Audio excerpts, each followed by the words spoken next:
Okay guys, welcome back. So today, well, Callaway launched last week, Mikey. We would love to have been in Vegas with the guys. We were expecting to be on that trip, really looking forward to it, and unfortunately with complications with travel and things like that, we couldn't make it. No, but so we have the product in studio. We have it in hand. So thanks to the Callaway guys. I mean, it was kind of a bit of a rush order to kind of get stuff flown up to Canada and that type of thing. So, you know, kudos to them for that. We're going to look at the two of the three new Rogue irons. Yes. Rogue Max OS is one that we will probably leave to another day. You know, not so much, you know, our kind of wheelhouse in terms of an iron we would test. And to be fair, I mean, Max is a fairly substantial iron as well. For sure. But this little Rogue ST Pro, that's a little sleeper. I like it. Looks good. I think, you know, the three of us when we saw it this morning, very limited offset, still very forgiving. Excited to see this test. Obviously, the price of golf clubs going one way, and that's north. You know, these are a little bit of a cheaper option. You can see, you know, maybe saving a little bit on the forging and some of the things that they have through their Apex line, their kind of more premium line. I really like what they've done with that, and you know, we hit a few just warming up, and like you said, I was pleasantly surprised as well. Crazy. Really good stuff. Lots of technology. You know, I think that's the story where we're lacking maybe in the forging. We still have a lot of this kind of new buzz term, if you want to call it that, Callaway technology, AI face. Lots of tungsten in there, up to 62 grams. We were just saying in the tungsten. We have the urethane microspheres in there, which is a feel story and sound story from an acoustic perspective. There's lots going on in there. Yeah, I mean, the microspheres, you know, an iron like this, without them, they would sound atrocious. Super high pitch. So, like you said, lack of forging, but ton of technology. This one, certainly the ST Pro, I mean, it kind of looks like a blade. I mean, you know, you see it from a distance, you see it from 10 paces away, and it kind of just looks like a new blade. Yep. And that's this new breed of iron that's coming out that looks exactly like that. I think we said it with Mizuno with the 225. I mean, if you're at a distance trying to tell the 225 from the 221 is hard. For sure. Really, the satin versus the chrome is the way you can differentiate it. Yep. What do you think of the finish? I like it. I mean, hopefully, you know, from previous years, hopefully this finish lasts throughout the bag. I think a lot of bag clatter on the toe and heel, just that high polished chrome. But out of the plastic, brand new, they look really good. It's got shelf appeal, doesn't it? Yeah, my concern's the same as yours, and you know, is the kind of the longevity of it. Sometimes the higher polish stuff can suffer a little bit of that. You know, if you look to what Ping have been, you know, so successful with over the years, you know, maybe on the shelf their stuff doesn't ping and bling the way the other stuff does, but does it look the same after 2-3 years? Yeah, it really does. So it'll be interesting to see where that goes. Let's gather some numbers. Let's do it. It's a strong loft story. Both irons are very strong in loft. The Pro is kind of what we'd say similar to like a P790. Yeah. Those types of lofts. And then the Max are even stronger again, another 2 degrees stronger. Yeah. So you know, we would see these being, you know, giving us some pretty healthy distances. Yeah, thankfully for testing, Callaway was kindly enough to build these with 120Xs. Build them to spec, which really does help us with the test, and we're not making compensation for a lighter, softer shaft, whatever that might be. So yeah, again, kudos to Callaway for that. All righty, let's hit some wedges. Let's do it. Okay, Michael, it looks like a Callaway. Yeah. It reminds me, I know this might be a little before your time, but it looks like an old Big Bertha to me, the shaping of it. Definitely before my time. Yeah, I'll tell you a little bit about those. Those are pre-Marta Savage days. The shaping of it, it's absolutely got the DNA of a Callaway wedge. And it's interesting, I mean, that at the time, that was an iron that good players used. Your better, you know, high handicapper and lower handicappers used those. Colin Montgomerie used them to be the best player in Europe for many years. So I'm going to be interested to see what these feel like and perform like, you know, with good and bad shots. Definitely. Awesome. So we're going to start with Callaway Rogue Max. Yeah.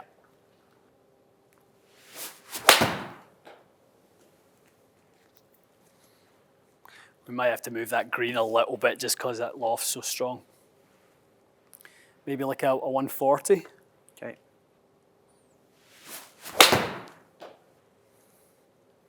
definitely with that more offset, a little bit more draw bias. Yeah, it's got a little tendency to go left and a big tendency to go long. On 4-4. I mean, for me, honestly, I mean, these are the first swings, really we're making with these irons, and that's 10 yards longer than normal. So, people will say, well, it's a 9-iron. 41 degrees is a 9-iron. Yeah, fair definitely. enough. And that's how far, about how far my 9-iron goes. That's absolutely fair enough. But there's distance in there for the player who needs it, Mikey. A little bit of a straighter one. Not a very good strike. No. And it covers the 140 really quite easily. It's probably the one I'd worry about with this iron. The 150 long left. Yeah. It's probably the one we want to avoid. Okay, let's try the Pro.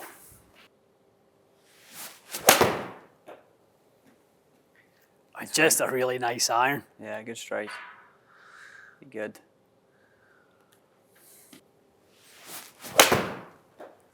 Maybe didn't hit that one quite as good, but it's still... A little thin? Yeah, maybe a Healy. Felt a little Healy. Okay. But quite interesting, like one is very distinctly left to right. Yeah. The other one is kind of got a right to left rocket in it.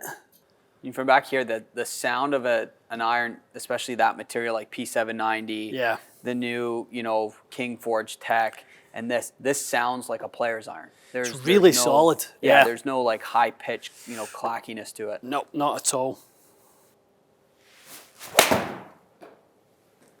Yeah, like shot 1 and 4 were really good.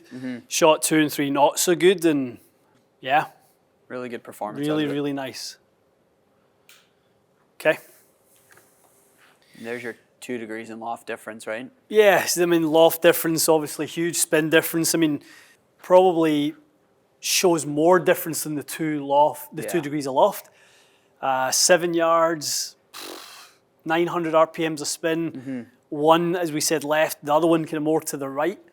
2 entirely different irons, and to me, I know they're only one space apart in the family, but they're very different. I mean, the Max is very offset, large, and then it really shrinks down and is very compact in the Pro. Yeah, it's a drastic drop, but there's no big difference. I remember the Maverick Pros. That had a little bit more beef than what these currently do. So it's definitely a drastic drop between the 2 models. It really is. It really is. Yeah, it's almost like if you told me this Max was the Max OS, I would have went, yeah, that makes sense.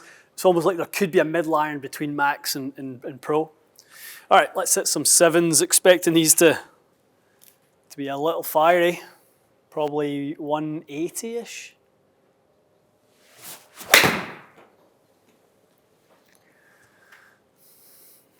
Like, I honestly never really hit that very well. Yeah. It's loud, too. Holy moly. Want me to move the green back a bit more? Yeah, let's go to like 195.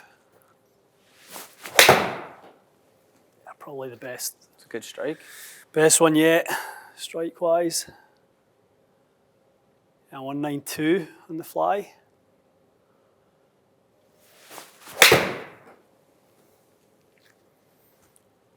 Good strike.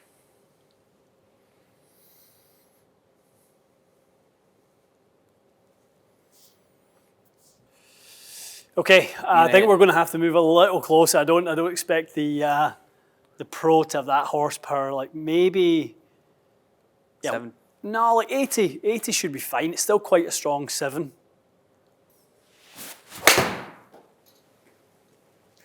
You feel like you have the ability to shot shape a little bit more with the Rogue Pro? You definitely for would this have. style of iron? Yeah. Yeah. Oh, this iron's nice. This is definitely going to tick a lot of boxes.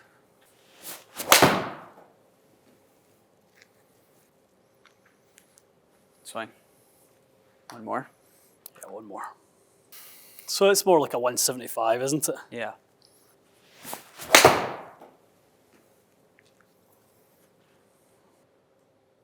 That one, I hit that one pretty good. Yeah. Okay, Michael, so Rogue ST Max 4-iron, 18.5 degrees. I mean, going by the 7-iron that was carrying 190, 195, we know this thing's got some serious distance in the locker. Fans of the European Tour, the Desert Swing, will remember the famous shot Colin Montgomerie hit over the water here. Yep. Ryan just got us the number, 221 to cover the water with another 13 yards to the flag, so 234. We're going to try and cover that distance with a modern day 4-iron. Impressive. We got 215 to cover, 230 to the green. Yeah. So let's nudge it back another 4. Let's go to the 234 and let's go to the true yardage. I mean, I've played the Magulus course at the Emirates. It's right about where your cursor says it is there on the right half of the fairway. Yeah. It's literally right there. So, yeah, I mean, it's what they've engineered into these modern irons, isn't it? Definitely. So much distance. Yeah. Like they are like they're constructed like little mini woods now. For sure. Little hybrids, have a whole set of this and, you've picked up a club. All right, 234. Monty was hitting a cut. I'm not going to try it with a cut. Better for the line. Yep. But that's something else, isn't it? That is something else.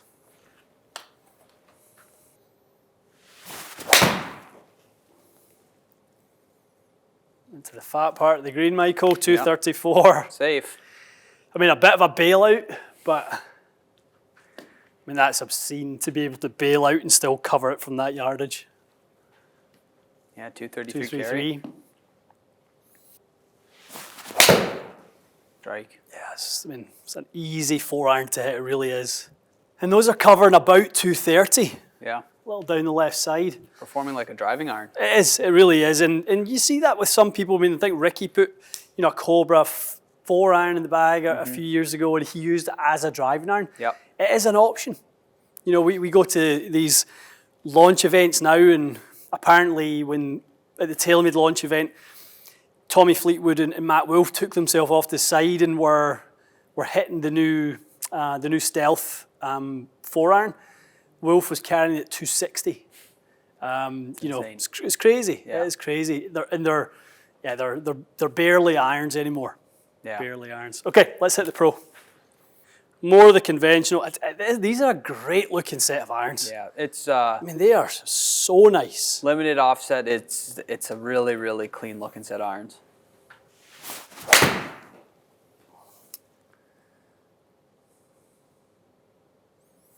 Just lost out a little bit, the open face. Good miss.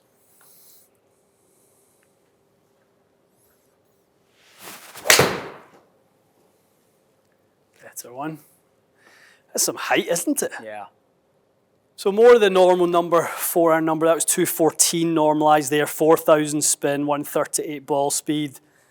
So ball speed isn't that different. I think it was 143, 144 with the Max. The big difference is the launch and spin. Mm-hmm. The spin being about 1,000 more with the Pro. I mean, even a 4-iron of that style, peak height 118, descend It's angle. really good. You could attack a green with this iron, no problem. Yep. And that's what I didn't feel like I had with the other one. Like it was always going to just hit and bound through. That's a nice iron. I hit that one good. A little bit on the safe side. Didn't have my little draw, but really nice. Really impressive. They sound good, don't they? Yeah, they're really, really impressive. I'm excited to get this in the studio and start getting customers into this iron because it's a competitor for P790 for sure. It is. All right, so we looked at the two wedges. A decent difference between those two, as expected. Let's look through the 7s. Okay, so not so much the discrepancy on the accuracy that we saw, but the distance a lot, 16 yards. That's a lot. That is a lot. Very different launch and spin characteristics. Almost a little bit more going on than just 2 degrees of loft. Yeah. I mean, I don't think that fully tells the story between these two. Yeah, quite different. And that's some serious horsepower. Let's go to the 4s. I mean, Monty's plaque was never an option when you've got the 137 ball speed, but when you're averaging 141.6, you know, fast. Yeah, and there is again, it's a 900 RPM difference in spin. That's pretty significant. Yeah. Shot shape wise, again similar. So maybe a bit of an anomaly with the wedge. Maybe you know, I'll take ownership for maybe just the way it looked a little upright. Maybe kind of I don't know, didn't sit great with me or something along those lines. Visually not appealing. Yeah, and that's one of the reasons we don't do an awful lot of testing of the game improvement ones, because really we are not the target market. So it's going to look a little off to us. But for the player who needs it, packs a punch. It's that aging demographic and the customers that we get to put into Rogue Max. Really, really excited. Yeah, lots and lots of punch. And then to ST Pro, you know, I think the look of it might split the crowd. I think there'll be some people who look at it and don't fall in love with it. There's others who will look at it and think, oh, it looks like a nice clean blade. Yeah. But I don't think it will split the crowd once people try it. Yeah, I think from the previous Pro lines of these irons, this one looks probably the most intimidating for that level of player. Yeah, definitely. You know, it's not like it was one of those kind of you know, progressive pro combo, you know, type irons where there was a lot of offset on the foreiron. I mean, the X Forged iron from last year had a lot more offset to my eye. You know, you read the charts, it might tell me something different, but it did not look like a lot of offset there to me at all. 100%. Really good.